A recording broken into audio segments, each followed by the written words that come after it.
سلامونه، وخت مو په خیر. شبنم مزریم د زیرو نیوز څلرویشت ورځنیو سپورټي خبرونو ته ښه راغلاست. سهشنبه د 1404 هجري لمریز کال د لندۍ 18 او د 2015 زیږدیز کال د ډسمبر 9 ده. مننه چې له موږ سره یاست. زموږ پاڼې هرومرو خوښې کړئ.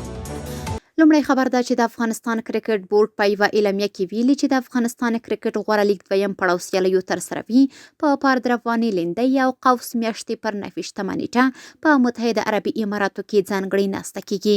کرکټ بورډ زیاته کړې چې په دې غونډه کې به د افغانستان کرکټ غوره لیګ دویم پړاو سیالیو ځای، نیټه او مهال ویش په ډاګه شي.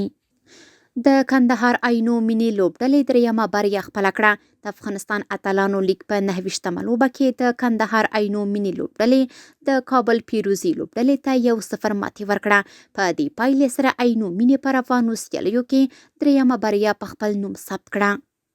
د خزان جام کونګ فو سیالۍ نن د کابل ولایت د یاد رشتې د فدراسیون لخوا د بدني روزنې او ورزش ریاست په همکارۍ د دغه ولایت له 1400 ورزشي کلبونو څخه د 135 ورزشکارانو په ګډون پیل شوې. یادې سیالۍ به د یوې ورځې لپاره د نویو ځوانانو او لویانو په کټګوریو کې ترسره شي. په دې سیالیو کې ورزشکاران به د میانا او بازمیامه سبکونو په انفرادي مبارزو کې یو له بل سره سیالي وکړي. ټاکل شوې چې د سیالیو په پای کې 70 ورزشکاران له خپلو سیالانو سره په بریا سره لومړي مقامونه ترلاسه کړي. د سپورټ له ډګره وروستی خبر همدا چې مانچسټر یونایټډ 15مه اونۍ په بریا سره پای ته ورسوله.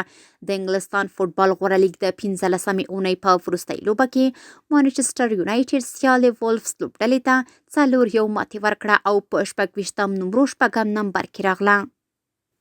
سپورټي خبرونه هم دومره وو. په خواله رسنیو باندې فیسبوک، انسټاګرام، ایکس پخوانی ټویټر، یوټیوب او ټیک ټاک زموږ خبرونه خوښې او موږ تعقیب کړئ. آدرس یې 0